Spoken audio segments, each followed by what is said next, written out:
강격하여 몸부림치다 팔다리가 상언데 없이 모두 다쳐 쓰러지자 좌우에 있던 이들이 부축하고 돌봐주 한참 뒤에 정신을 차리고 나서 공중을 향하여 다시 사려었다. 부처님이시여 바라옵건대 인자하신 마음으로 저를 불쌍히 여기시어 저의 어머니가 태어난 곳을 속히 일러주시옵소서. 저는 이제 몸과 마음을 가눌 수가 없고 곧 죽을 것만 같나이다. 그때 각화정자 제왕녀리께서 바라문의 딸에게 말씀하셨다. 그대는 공양 올리기를 마치거든 곧바로 집으로 돌아가서 단정히 앉아 나의 명으로 생각하라. 그리하면 곧 그대 어머니가 태어난 곳을 알게 되리라.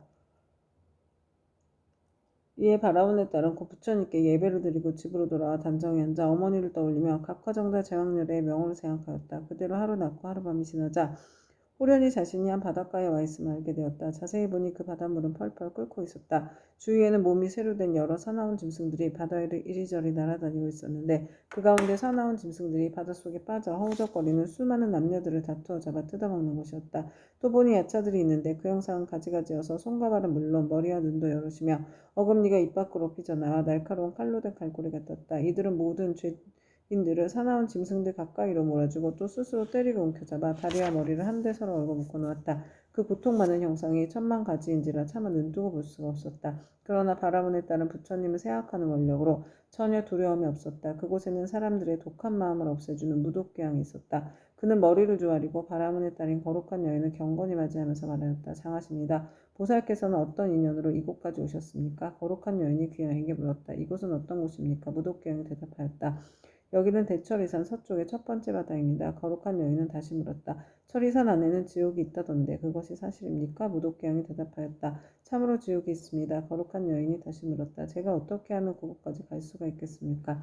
그것은 부처님의 위신력이나 업력으로 갈 수 있지 그렇지 않으면 도저히 갈 수 없습니다. 거룩한 여인이 다시 물었다. 이 물은 어떤 연유로 저렇게 끓어오르며 많고 많은 저 사람들은 어떤 죄인이며 저 많은 사나운 짐승들은 어떻게 된 것입니까? 무독개양이 대답하였다.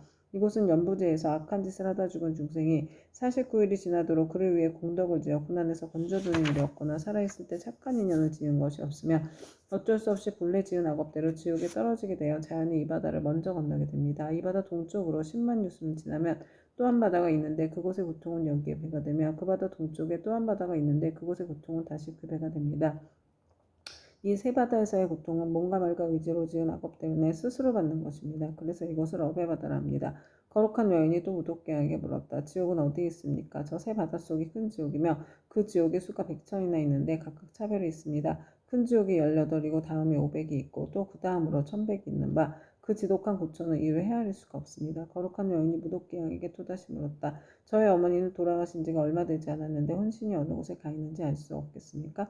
무독개양이 다시 물었다. 보살의 어머니는 살아계실 때 어떤 일을 하셨습니까? 저희 어머니는 그릇된 소견으로 삼보를 비방한 꼴 뜯었으며 설령 잠깐 믿다가도 또 금방 공경하지 않았습니다.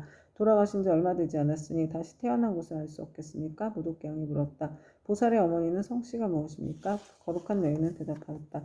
저의 부모는 모두 바람은 종족으로 아버지의 이름은 시라성견이요 어머니의 이름은 열제리입니다. 무독개양이 합장하여 머리를 조아리고 거룩한 여인에게 말하였다. 원컨대 보살께서는 너무 슬퍼하거나 근심하지 마시고 집으로 돌아와 계십시오.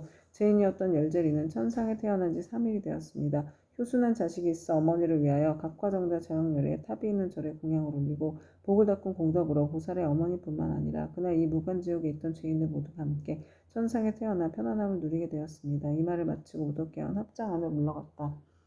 바라문에 따른 꿈과 같이 집으로 돌아와 이 일을 깨닫고 곧 각화정자 제왕열에 탑사에 모신 불상 앞에 나아가 크고 넓은 서원을 세웠다. 바라옵건대 저는 미래겁이 다하도록 죄지어 고통 많은 중생이 있으면 마땅히 널리 방편을 써서 고통에서 벗어나게 하겠습니다라고 하였느니라. 부처님께서 문수사리 보살에게 이르셨다. 그때 귀양인 무독은 지금의 제수보살이고 바라문에 따른 지금의 지장보살이니라. 온 바라마니 다니 사바하. 그때 백전만옥의 이루 생각할 수 없고 헤아릴 수도 없고 말할 수도 없이 한량